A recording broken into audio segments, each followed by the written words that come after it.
Is Malaysia the most difficult country in Asia to invade? Some argue that Indonesia is one of the hardest countries to invade due to its tropical climate and vast archipelago of hundreds or even thousands of islands. However, the difficulty of invasion is not solely based on geography. History, military strength, and other factors also play a significant role.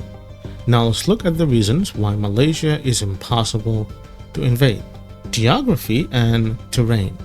Malaysia's unique geography plays a pivotal role in making it one of the hardest countries to invade in Asia. It is divided into two main regions, Peninsular Malaysia and Malaysian Borneo, separated by the South China Sea. This geographical division means any invasion force would need to conduct a complex, multi-phased operation to control both regions simultaneously, complicating logistics and coordination. The country's terrain is a formidable natural defense. Peninsular Malaysia is dominated by dense tropical rainforests, rugged mountain ranges, and extensive river systems. The rainforests are thick and unforgiving, offering ample opportunities for guerrilla warfare, ambushes, and prolonged resistance, making traditional military advances slow and dangerous. In Malaysian Borneo, the terrain becomes even more challenging. The region is covered with some of the world's oldest rainforests, vast swamps, and highland areas. The vastness and density of these jungles make large-scale military operations extremely difficult. The strategic location and maritime challenges. Malaysia's strategic location, straddling the Strait of Malacca, a vital maritime choke point, further enhances its defensive capabilities. The strait is one of the busiest shipping lanes in the world, and controlling it is crucial for global trade.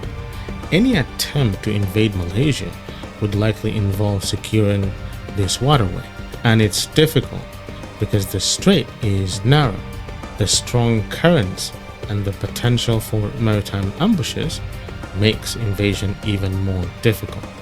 Furthermore, Malaysia's extensive coastline, stretching over 4,600 kilometers, is dotted with islands, reefs, and shoals that can serve as natural barriers or defensive positions. An invading force would need to overcome the challenges of securing multiple beachheads across different terrains, each with its own set of obstacles, military capabilities, and defense strategies.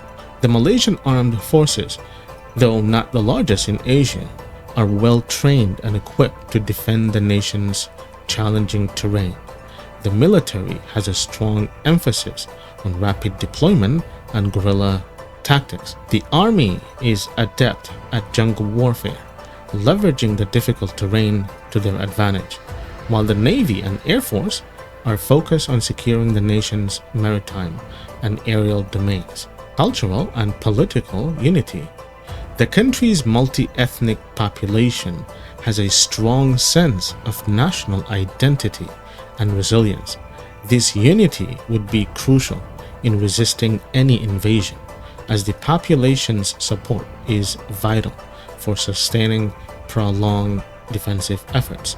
To understand how cultural unity makes any invasion impossible, let's take a look at how Malaysians resisted the British occupation of their country. Although Malaysia has many ethnic groups, such as Malays, Chinese, Indians, and indigenous people, a shared sense of identity began to develop. This growing national pride helped unite Malaysians across different backgrounds in their fight for independence. The common goal of resisting colonial control fostered a strong collective spirit. Mindanao, the southernmost part of the Philippines, was especially difficult for foreign invaders to conquer because its original inhabitants, the Moro people, were of Malaysian origin. The Moro people have a long history of resisting colonial powers, especially the Spanish and Americans. During the Spanish colonization, which began in the 16th century, the Moros were mostly Muslim, fought fiercely to defend their lands, while in the northern regions of the Philippines eventually came under Spanish control. The Moro sultanates in Mindanao and the Sulu archipelago held their ground. When the Americans took over from the Spanish in the late 19th century, after the Spanish-American War, the Moros again had to defend their territory. American forces used overwhelming power to crush Moro resistance, but the Moros fought back fiercely, determined to protect their cultural and religious identity. The Moros are ethnically Malaysians. They share cultural, linguistic, and religious ties with Malaysia, Indonesia, and Brunei.